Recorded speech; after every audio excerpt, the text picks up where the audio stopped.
Acer's Predator Helios 300 is a mid-range gaming laptop focused on a market that casually games and also wants something for productivity. Inside you find Intel's Core i7-9750H CPU paired with 16GB of RAM and Nvidia's 1660 Ti graphics card.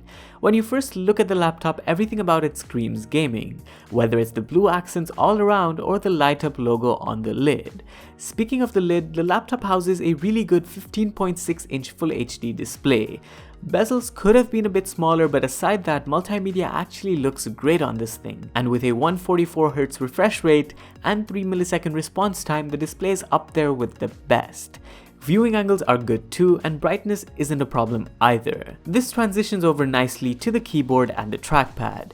For me personally, the keyboard is really good. I like how solid it feels to type, and I'd have no trouble recommending it, whether it's for a person coming from a mechanical keyboard or one from a mushier keyboard.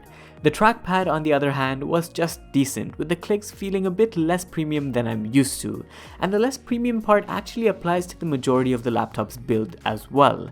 It's relatively bulky and has some flex to it, especially the screen, so you might want to protect it with a sleeve when traveling. Also, I love being able to customize a lot of things using Acer's Predator Sense software. I used it a lot to change how my keyboard backlighting works, but within the software, you can do other neat things like overclocking, monitoring, or controlling fan speeds. And there's also a turbo key built into the keyboard of the laptop, which was pretty convenient. Now, as far as actual performance goes, day-to-day work felt good. I didn't encounter any holdups nor any forced closes, which was great. Also, with the 256GB SSD on the laptop coupled with a 1TB hard drive, it gave me a lot of room for my data, whether that was games or for videos when editing. So I ran Cinebench on this thing and it mustered up a really decent score. I also ran the superposition benchmark at both 1080p high and 4K resolution, and you can see just how well it did on both of these benchmarks. As for real-world tests, mine were primarily playing a variety of games and video editing. So when gaming, I stuck to default settings for each game, and quite frankly, performance was pretty good. With the 144Hz refresh rate, every game particularly felt smooth, and frame rate stayed at a very playable level.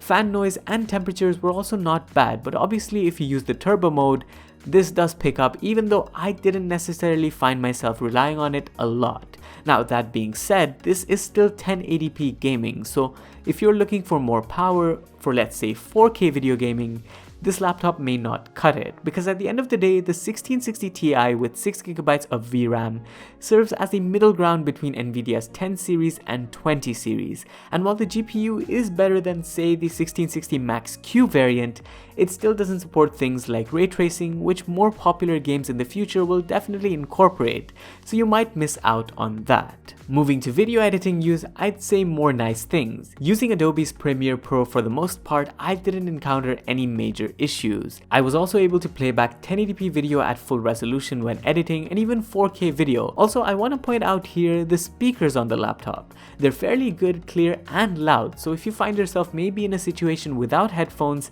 you'll be able to get by just fine. Speaking of hardware, something I didn't yet touch upon was port selection. The laptop has nothing particular that stands out. We've got 3 Type A USB ports, an Ethernet port, HDMI 2.0, a headphone jack, power input, and a Type C USB port. You don't find a Type A Gen 3.1 port, which is a bit of a drawback if you want to transfer data at high speeds, nor do you find an SD card slot. In particular, I would have liked also that the power input cable head was a bit smaller, because in day-to-day use, if you're plugging in a lot of things, it does get in the way at times. And I think that nicely wraps up most of the laptop's performance, barring battery life. Keeping everything at a normal level with regular usage, you might be able to push this thing up to 4 or even 4.5 hours. When gaming though, this drops significantly to just around the hour mark. Fairly standard times for a gaming laptop, but you'll definitely need to carry that charger around if you want to do work on the go. So that's my take on Acer's Predator Helios 300 2019 variant. A similar version of this laptop with 24GB of RAM retails for 6,299 dirhams. That's an extremely steep asking price, and this may be due to the 144Hz refresh rate display, a decked out RGB lit keyboard, and software to go help with performance. However, if you're in the market just looking for these exact hardware internals without the additional screen or software technology, Lenovo's Y540 offers the same for a significantly lower price tag. Or even with similar screen technology and arguably a better RTX 2060 card, the HP Omen offers more value for money. Thanks for watching, and don't forget to like and subscribe for more videos in the future. This was Vaibhav, and I'll see you in the next one. Adios.